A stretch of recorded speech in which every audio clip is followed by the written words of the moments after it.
My wife funded her boyfriend's lifestyle using my money, so I liquidated everything, emptied our accounts, and disappeared. I'm 36, male, Indian-born, and I moved to the U.S. about 12 years ago, fresh out of college with a degree in computer science. I had landed a job at one of those trillion-dollar tech firms, the kind that everyone dreams of getting into. Let's just say I was living the Silicon Valley dream, with all the perks and paychecks to match. I wasn't just comfortable, I was living in luxury. After almost a decade of grinding at the company, I'd built myself a nice little nest egg. A few $1 million, mostly from stock options and some smart investments, gave me the freedom to quit the rat race. I started freelancing, helping startups build their software from scratch. Life was supposed to be simpler now, more relaxed, except I had no idea what was waiting for me at home. I've been married to M for 6 years. We met in the U.S., clicked fast, and like any young couple, we went through the highs and lows. At first, it was good, really good, in fact, but over the years, M changed, or maybe she was always like this, and I just didn't see it. She became entitled, always wanting more. It started with little things, fancier dinners, bigger vacations, but it became a pattern. No matter how much we had, it was never enough for her. I was busy working, so I let a lot of it slide. I thought she'll grow out of it. We all want things when we're younger. But looking back, I should have seen the writing on the wall. M was never satisfied with me, our life, or our marriage. And that's how the cracks started to show. It was a random Tuesday when my life started to unravel. I was at home, working on a software project for a startup, when I got a call from my best friend. He was the only person in the U.S. I trusted completely. We'd known each other since college and had been through everything together. "Hey man, I'm at this bar downtown, and I think I just saw him with some guy," or said, his voice cautious. At first, I thought I'd misheard him. "Wait, what? Are you sure?" I asked, my fingers freezing on my keyboard. "Yeah, it's her," or said, his voice sounding more certain. "They're close. Real close. Definitely not just friends. I'm taking some pictures." I felt a pit open in my stomach. I didn't want to believe it. I mean, Emma had told me she was out with the girls. But why would her lie? He had nothing to gain from this, and we'd been like brothers for years. "I'm on my way," I said, grabbing my keys. The drive to the bar was a blur of thoughts. My mind was racing. Was this really happening?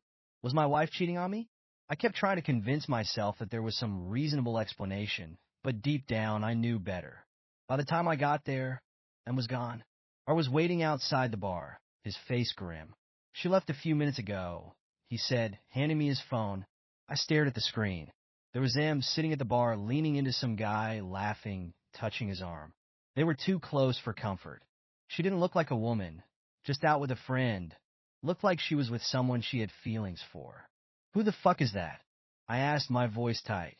"I don't know," or said, shaking his head, "but it's clear what's going on." I didn't say anything, just kept staring at the photos. A part of me wanted to explode, to confront her right then and there, but another part of me knew I needed to stay calm. This was bigger than just a fling. This was betrayal. Months of lies, probably. She was playing me for a fool. "Thanks, man," I muttered to her, my hands shaking as I handed back his phone. I couldn't process it. I needed to think, needed to figure out what the hell I was going to do. The next morning, I hired a private investigator. I wasn't going to confront M without knowing exactly what I was dealing with. I wanted all the details. I needed to know how far this had gone, how long it had been happening, and who the guy was. The PI was discreet, professional, and thorough. A week later, he handed me a full report. Turns out, Emma had been seeing this guy, her high school boyfriend, no less, for months. They'd reconnected over social media, started meeting up secretly. It wasn't just dinners or drinks either.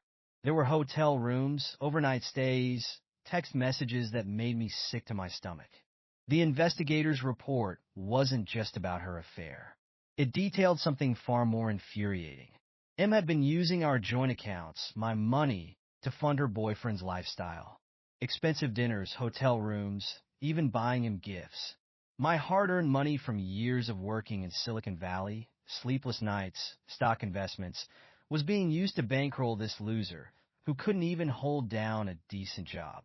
The guy wasn't just a fling.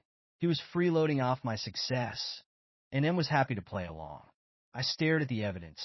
It wasn't just betrayal anymore. It was theft. She'd been bleeding me dry behind my back to keep this guy happy, all while pretending everything was fine between us.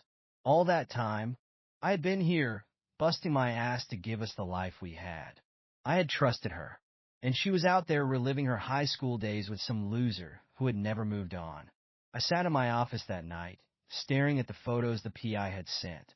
There they were, walking hand in hand, kissing, looking like a couple of teenagers. Except this wasn't some stupid teenage fling. This was my wife, my life, my future. I wanted to tear everything apart. I wanted to scream at her, confront her, and demand answers. But what would that do? I knew how divorce worked in this country. I had worked too damn hard for everything I had, and I wasn't going to let her walk away with half of it just because she decided to screw around behind my back. So, I called my lawyer. I needed to know exactly what I was up against. You've been married for long enough that she's entitled to a significant portion of your assets, the lawyer said, matter-of-factly. Cheating doesn't change that, unfortunately. You could lose half of your savings, the house, the vacation property. Pretty much everything is on the table. I sat there in silence, my blood boiling. All of that? Gone to her? After she betrayed me? No way. I wasn't going to let her win like that. I needed a plan, something that would let me walk away without losing everything I'd worked for. And that's when the idea hit me. I'd been thinking about going back to India for a while now. After spending over a decade in the fast-paced, chaotic world of Silicon Valley, I was starting to feel burnout. The endless hustle, the constant noise. It was all too much. The dream of making it big in the U.S. was real, but it came with a cost. I missed the quiet life, the simplicity of home. I missed my parents, who still lived in a small hill station town in India. I hadn't spent much time with them since I moved abroad. And lately, I'd been feeling like I wanted to go back, leave this chaotic world behind, and live in peace. That's when I knew what I had to do. I told Em that the house needed some major renovations. Plumbing issues, electrical work. I made it sound like it was going to take at least 3 months. She bought it. When I suggested we move into an apartment temporarily, she pushed back a little, saying we should stay at our vacation home instead. But I convinced her it was better to stay in the apartment. It was closer to her work, closer to her friends. She relented eventually, too distracted by whatever she had going on with her boyfriend to really argue. Once we were settled in the apartment, I started moving fast. I completed my remaining freelance projects and even outsourced some to other freelancers. I sold the house, sold the vacation home, and quietly liquidated every asset I could. Stocks, cars, bank accounts, everything. I left $1,000 in the joint account, so she didn't run out of money, and started digging into accounts before I left. I moved the remaining money into offshore accounts she had no access to. She didn't even notice. She was too busy with her girls' nights, which I knew damn well were her meets with her boyfriend. Then one night, she told me she was going out again. Another girls' night. I knew it was a lie, but I didn't care anymore. It was exactly what I needed. Once she was out the door, I put my plan into action. I grabbed the essentials: passport, cash, a few important documents, and my laptop. Everything else was already packed.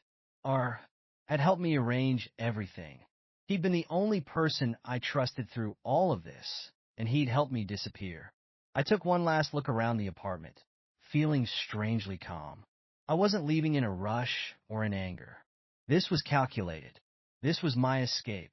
I slipped out quietly, got into the car R had arranged for me, and headed straight to the airport.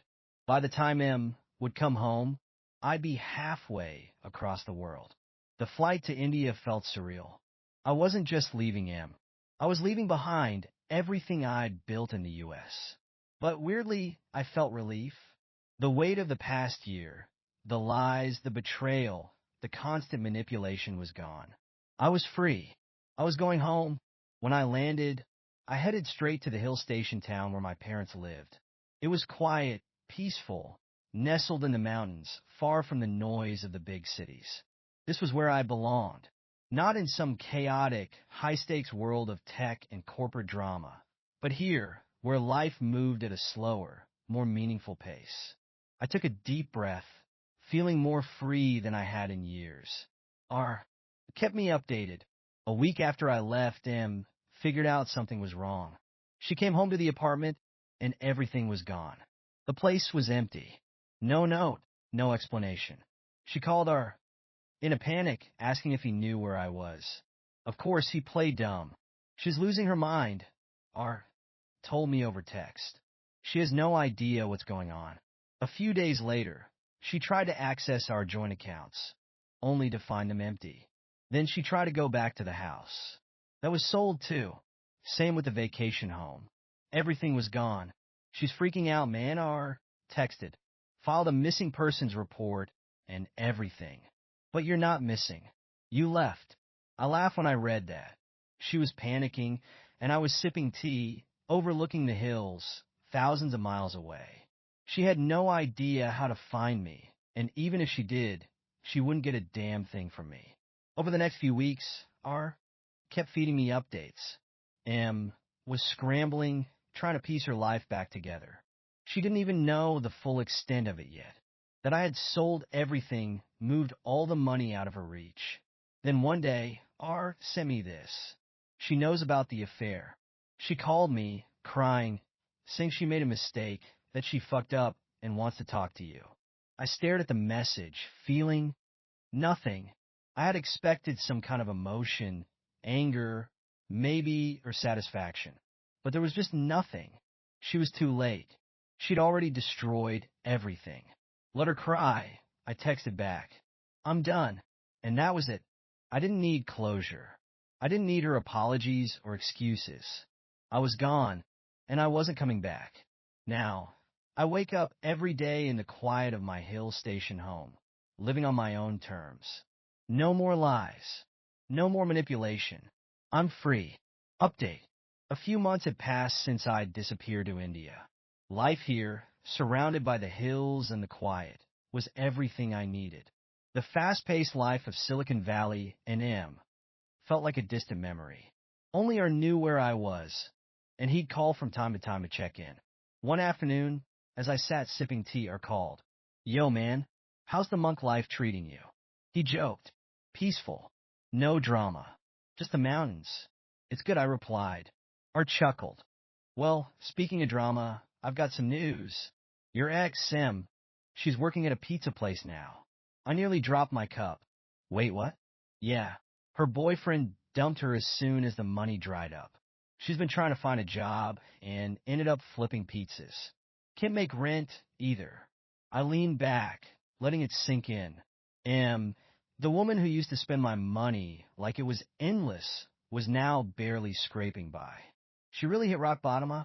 I said, feeling a strange sense of satisfaction. Big time. She's even tried reaching out to old friends, but no one's helping her, R added. She's on her own now. I shook my head. She made her choices, man. Not my problem anymore. Exactly, R said. I knew you wouldn't care, but figured you'd appreciate the irony. I do, I said, smirking. Thanks for the update, but I'm done with all that. I've got my peace now. Good for you, man. You deserve it, R said. Take care. We hung up, and I looked out over the quiet hills. And was struggling, but that chapter was closed for me. I'd moved on. Thank you so much for listening to my story. If you have any thoughts, I'd love to hear them. So please leave a comment. Don't forget to like and subscribe if you want more stories like this one.